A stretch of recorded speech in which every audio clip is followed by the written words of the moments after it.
Aloha, it's Dave Lawrence. How you doing?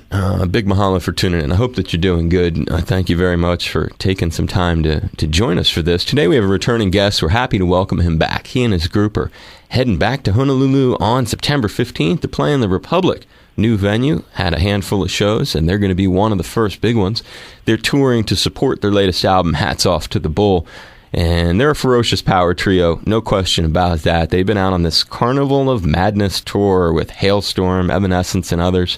It is a treat to welcome back one of my favorite contemporary rock drummers by far, from Chevelle, Sam Loeffler. Aloha, brother Sam. How are you, man? I'm great, man. How are you doing? I'm very good. Thank you so much for taking some time to do this. I really do appreciate it. Oh, no problems, man. We're so excited. This is playing Hawaii is our favorite thing to do. You know, the fact that we get to tour the States, tour wherever, but then, you know, to be able to go all the way there and play for a bunch of people who obviously you guys don't get, you know, every show there. So people are really appreciative, but man, we make a vacation out of it. So we're going to spend 8 days of fun.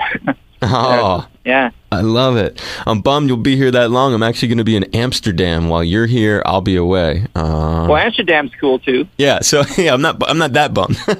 Right. But I'm more bummed that I'm just going to miss you. But that's good stuff. And when you were here last time, you were here 2 years ago. How many was that the first time that Chevelle had made it to the market? Yeah, it was. And you know, after we did that too, we said we got to make this happen as much as possible. The only thing that really keeps us from doing it all the time is obviously it's just really far and it's very expensive. So we sort of use it as an end of tour bonus for our crew and everybody, and so we send everybody there for a week. Which works out great, you know. What a solid way to do it, man. Everybody out there is like, hey, how can I get on their payroll? Well, yeah, that's one of the few bonuses, I suppose. We actually, after we play on the 15th, then we fly into Los Angeles. We have 3 weeks of West Coast stuff in, through California and Oregon and Arizona and Nevada and places like that. So we're going to really have to rest up. A lot of bands do what you do, though, with the choosing somewhere special, because it's funny, before we got on, we were talking about my buddy Mike Mahar, MF, who I've known for over 20 years, one of my best friends, and he's out on the tour you're on right now, correct? Yes, yeah, with Hailstorm, right. Right, with Hailstorm, and I believe, I don't know if they spent a whole week there like you guys are going to do with Hawaii, but when they were wrapping up their European tour, I remember on Facebook, he was like, we planned this right, we're ending the tour at Amsterdam. Yeah, absolutely. Yeah, I think they're on their way to Japan soon and a couple other places. You have such an exciting life doing all that stuff, Sam. Yeah, you know what, man, I love what I do for a living. I love that I'm a drummer and that, you know, we're a working band, and being a musician is a super release. I think everybody needs to have a release in their life when that's artistic. You have to create something. But, you know, the downside, of course, is you're not always traveling somewhere cool like Honolulu. So the travel becomes a bit much, but all jobs have their downside, and, you know, I feel awesome that I get to be a drummer and you know, fight with my brothers all the time. It's great. Right. It's like a real family affair is what we'll hear a little more about. But one of the things I guess I was implying about your life being super neat is when you're part of the kind of band that you are, you're like a contemporary hard rock, modern rock band, alternative band, whatever you want to call it. There's a lot of gigs. There's a lot of work. You're doing all these interesting festival tours. You're working with peers. You're getting to go around the world. It's a real active, you know, just like the radio format is called. It's a very active lifestyle for the performer who's doing it, you know. Yeah, I love that part of it. I mean, that part is great. I wonder what I will do when I'm not able to do that anymore or whatever, because your life is so much on the go that's how you live your life. And all of a sudden, if it were to stop, I don't know what I would do. I'd have to get myself like a major drug habit or something, keep me busy. You've gotten used to the lifestyle, I'm hearing, and I think it's a real fascinating thing. You've gotten very used to traveling, huh? It's kind of like when you're not traveling, is it an awkward thing? It is. I mean, you're always trying to not travel, but we call it we're like gypsies. We call it glorified camping, because we do get hotel rooms every 3 days, and we'll get a hotel room overnight, which is great. But other than that, we sleep on the bus, and while the bus is traveling, so we'll do 400, 500 miles a night, and you try to sleep, but you don't really sleep on a bus. You just kind of rest, because you're waking up constantly out of it, just sheer fear that you're about to, hit a deer or a concrete, abutment, whatever. But then there's, the other side of it is just you're getting shaken around and everything. And, that's the side of the job, which you really have to, sort of condition yourself for and understand what it is that, the next day you're going to go to some venue and you're probably not going to be able to find a clean bathroom to brush your teeth or anything. So that's just the reality of it. But, I used to hang drywall for a living. I used to work in a printing factory. I used to work at Toys R Us. So I've had a lot of jobs that were, 9-to-5 jobs and things like that. And I love what I do. So I feel fortunate. Yeah, you guys give it off too, which is kind of cool when you watch Chevelle videos of them playing live or see them live. If you're fortunate enough to, you can sense the and there's the other thing that's nice as you watch you guys play is it's very simple. There's 3 cats and they're just wailing hard, and it's their brother-in-law joining a pair of brothers. I mean, it's like about as family as you can get. It's almost like Van Halen family-esque. Well, fortunately, we've been able to get along for all this time. But, we have many rules with each other that things we don't do, just so that we can all just get along, because nobody wants to be pressured or pushed. Everybody has good days and bad days. And, we have promotions and things like that every day. And all of that, it goes really well. No one ever misses one. No one ever, we don't have those moments where we say, I'm too tired to do something or whatever, because you got to have perspective in what you do, What are the rules? I like that. What are some of the rules, if you don't mind sharing, if there's a way to share any of that? It's not like not like a super thing, but it's kind of generic. Like we don't ask each other to do things. Like this is kind of stupid, but when we're doing things, people will want stuff from you, whatever they want, and they'll say, "Go do this" or "Go do that." They'll tell you to go get your brother, go get Dean, that kind of thing. We don't do that. We just don't go tell each other what to do. That's like the big picture thing, right? Because it's hard because everyone has their day. Like there's so much crap you have to do during the day when you're on tour that what you need is somebody telling you, what to do. So it's a pretty busy, structured day. Sure. Yeah. Tell us a little bit about what you're busy doing. Give us just an idea. Well, we wake up in the morning. Usually you get up like around between 10 and noon. And you got to find a bathroom. You got to find somewhere to get cleaned up, whatever. A lot of times there's not showers or anything, so you just brush your teeth, coffee and stuff. And then we usually start doing press around 2 o'clock. And that means, either just interviews on the phone. A lot of times, most of the time it's in person, and be video stuff or magazines, newspapers, radio. That happens for about 2 or 3 hours. And then we usually do like a promo meet and greet where, 10 people, we kind of take pictures with them, shake their hands, talk about the show. And then when that's done, you eat a little something, and then you go and start, you have your sound check and all that. And then we start our warm up about 2 hours before our show. And then we warm up for about an hour or two and then play our show. And then usually we're done around, 11:30 midnight, and then you crack a beer, and hopefully you're asleep by 2 or 3 in the morning. And then you do it again. It's sort of Groundhog Day. But then in between there is, we're running 5 different businesses. Our families are at home. Our friends are, at work, at home.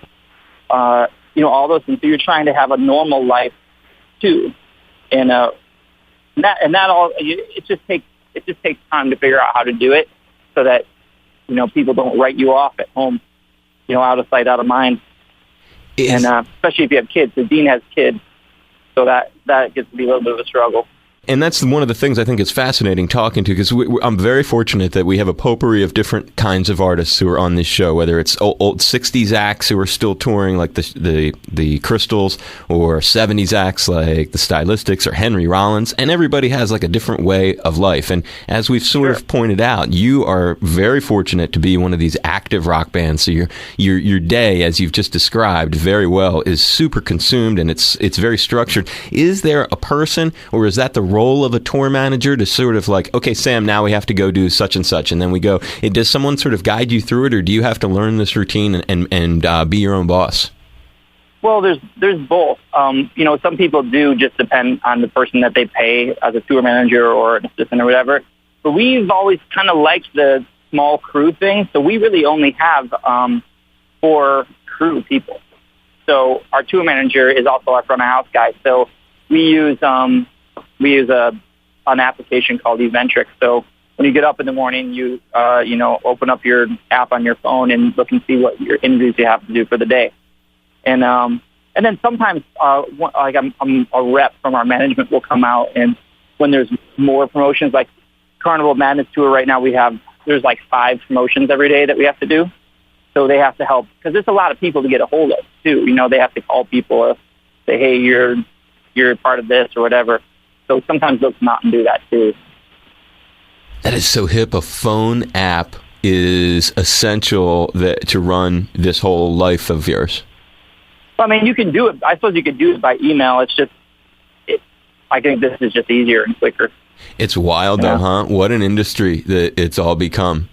It's really... It is. It's crazy, and to think that, where we are right now with so many things, so many bands sort of competing for the same piece of cake now because of the record industry being the way it is. A lot more people are touring because that's their income. So there is all of this competition for shows coming through, and for that very reason, I think there should be more shows coming through Hawaii. And in a lot of ways, there probably are going to be more. We have a sort of a changing landscape here with the people who just opened that club that you're going to be playing at, and right. And there's a lot of interesting things you just said. So in so many ways, most of the bands are now retooling into the touring is really where all the money's coming from. So you're facing this new dilemma that it's occurred to me, but I've never really fleshed it out, which is to say there's only so much dough out there for tickets, and you're going to have to go for it. Right. Well, I was going to say there's only so many people that are going to go necessarily to a rock show.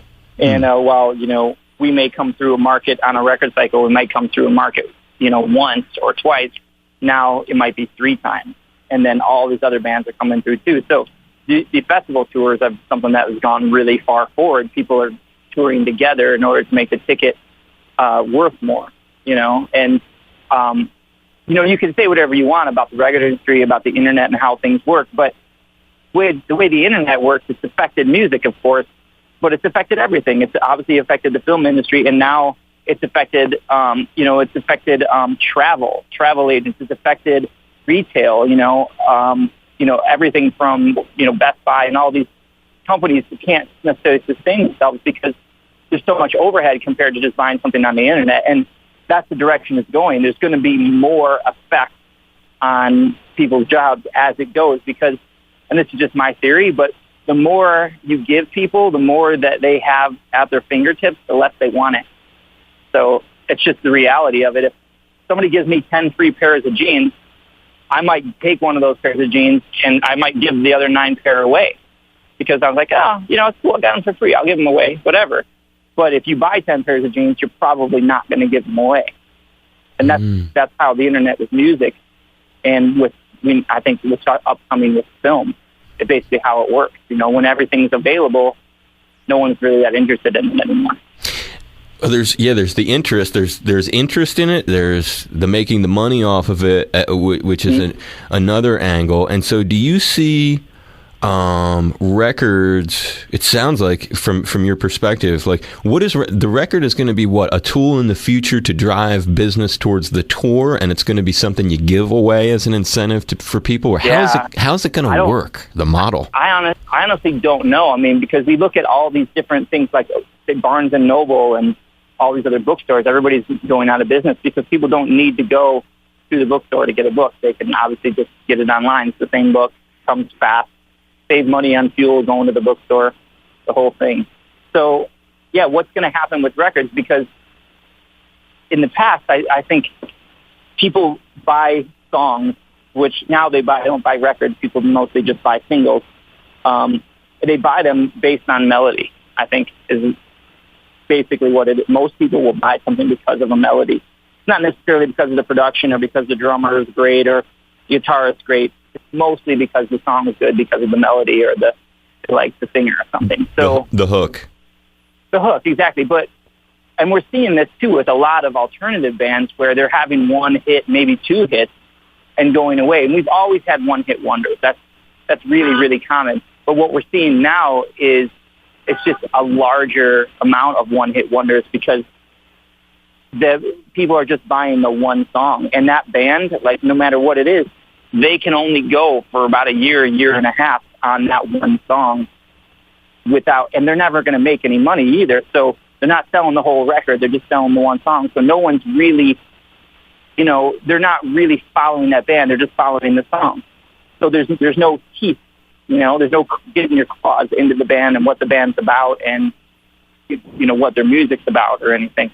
And that's just the downside to having a single be completely available to everyone all the time, It's like a shift in the kind of fans that we all are. And, I see it as sort of what you're describing, I would look at as kind of the YouTubing of the world, because even myself, like I'll come off of work and maybe I'll have a song in my head or something that, and just to scratch that itch, all you really need is to dial it up on YouTube. You maybe hear, sometimes you don't even need to hear the whole song. I think because you've summed up something really important. It's kind of like you need that hook. You need to just be rubbed a little with the hook and then you're cool. And I agree with you. I'm that way too. Obviously, if I hear a song I really love, I don't necessarily want to spend the $8 or $10 to buy the whole record because right now I'm like, oh, it's 99 cents. I'll just buy the song. I'll check into it later, but I never really get back to it. And in the past, you hear a song, you buy the record for $10, and then you're like, oh wow, I like another 3 songs, and like another 5 songs, or I like the whole album. It took me a while to get into it. Now I've gotten into it. It's great, but that doesn't happen as much anymore because there's no reason for people to buy a whole record. So where are we? What's going to happen, and this is just my opinion, but I think the long-term effect is that the only thing you're going to really hear about is the really big poppy stuff that's pushed by the major labels. And the stuff that's still selling consistently is going to be things that that basically everyone likes or that appeals to the demographic that still buys whole album, and I'm sure you can insert band or singer here, right. Of who that is. And that will just sort of kind of take over, and the one-hit wonders will still kind of exist. But there's going to be less and less bands. We've already seen that because where are the Aerosmith and the Ozzies and Stone Temple Pilots and Nirvana and these kind of bands? Where are they now? You can say, oh well, it was this band last year, but now where are they? Interestingly, when you mention the cross-section artists you just said, when you talk about STP or Ozzy or people from really different eras, I think what you're also identifying is it's not just a youth phenomenon. It's like older people don't need the records either, and older people can have that itch scratched quicker with just a quick spin on the YouTube. I still can't get over how a guy like myself who used to go out and buy 2, 3, 4 records and really explore the record, get into the artwork, who produced it, all the back liner notes, the gatefold, and then now I can go on the YouTube and in less than the song's time, I'm like, okay, I got it. I'm cool. I know everything about this band. I go on Wikipedia. I know everything there is. It's to the point where, people are in such competition for that interest that you could almost call those musicians at home. Obviously with Twitter, you can get a hold of them, and with Facebook, you can put a question right on there, and depending on whether those people are doing those things themselves or have somebody else do them, it's still getting there. And that connection it's unbelievable what it can do for the world, but at the same time, there's going to be collateral damage, I think is probably the good way to say it. Are you seeing that? So you got this record, hats off to the Bull, and I've been trying to digest the songs myself, seeing which ones really, grab me the hardest with the hooks. Are you finding, as an example, because the thing's been out now just enough of a bit of time that I guess we can talk about it and sort of use it as an example. What happened with this record? Were people picking up the singles like Face to the Floor, or were they getting the whole album? Is there anything you can look to as an example with this album? Well, there is, absolutely. With us specifically, obviously, I know our band best, but we're at 49% digital. So 49% of everything we sell is obviously coming through iTunes or some other form of paid digital. the other 51% is in album sales, which is actually the full record. Pretty much 9 times out of 10, the people that are buying the records are people that have been fans for a long time. Those people are still buying records because they've, been pulled in by a record in the past, wondering what's next, just thinking whatever. The people that are buying the singles are pretty much, people that have become new fans. And they're still going to shows, and that's great. And but that's probably the biggest part of it, is that people who have been fans are still, promoting that part of it. They're still going all the way in and finding out, in depth what a record is. Are you, as a consumer, just as a, because you're a real generous guy, I'm sure you wouldn't mind doing it. Are there a couple of new things that you've enjoyed recently by anyone else that you would want to throw a plug to? And they don't have to be new either, Sam. It could be a new record that's an old record that you recently got into. Oh, well, one of my favorite bands is a band called Every Time I Die. And I got into them originally because I heard one of the songs, and it was sort of this stream of consciousness writing without really a chorus or anything. And it was just really cool. The drummer is awesome, the single kick drum guy, just crazy fast. And I followed them for a long time. So definitely those are one of my favorite bands. That's sweet of you to give them a plug. Anyone else that comes to mind, or anything else old or new that you're listening to these days that might inspire some of your fans? Yeah, one of the things that I always go back to that I'm consistent is Clutch. Now, Clutch has put out so many records, 15 records or something like that.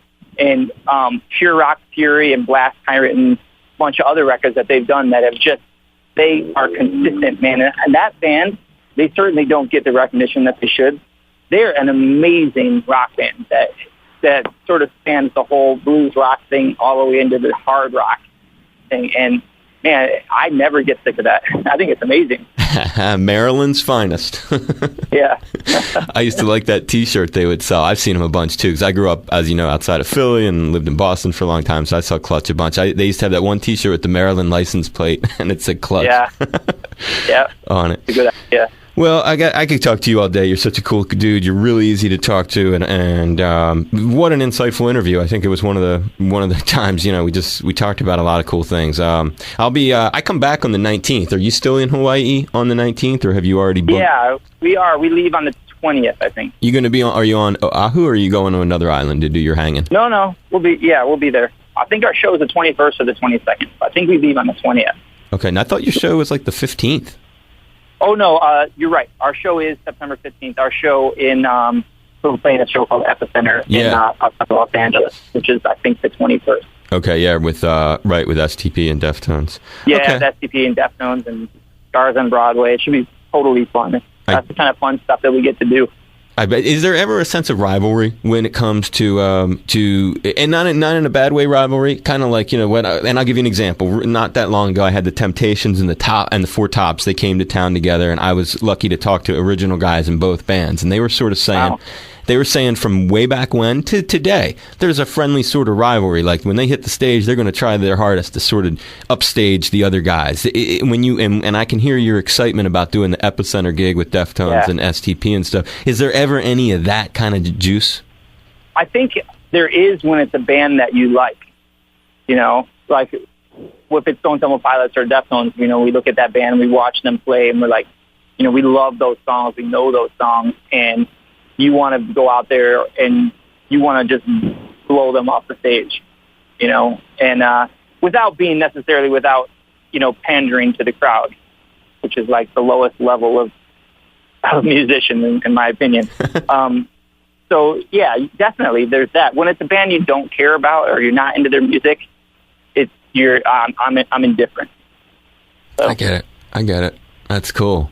Well, I bet you'll be slamming it at that. And the record is Hats Off to the Bull. It's September 15th at the Republic. The band is Chevelle Sam Loeffler. They're very talented and forward-thinking drummer. I hope you had fun today. Was this okay? Yeah, it's great, man. Absolutely. This is the kind of stuff that we're dealing with every day, and just trying to figure out new ways to get music to people and to keep people interested because, and we keep saying this, at the end of the day, man, it's the melody. People are going to come.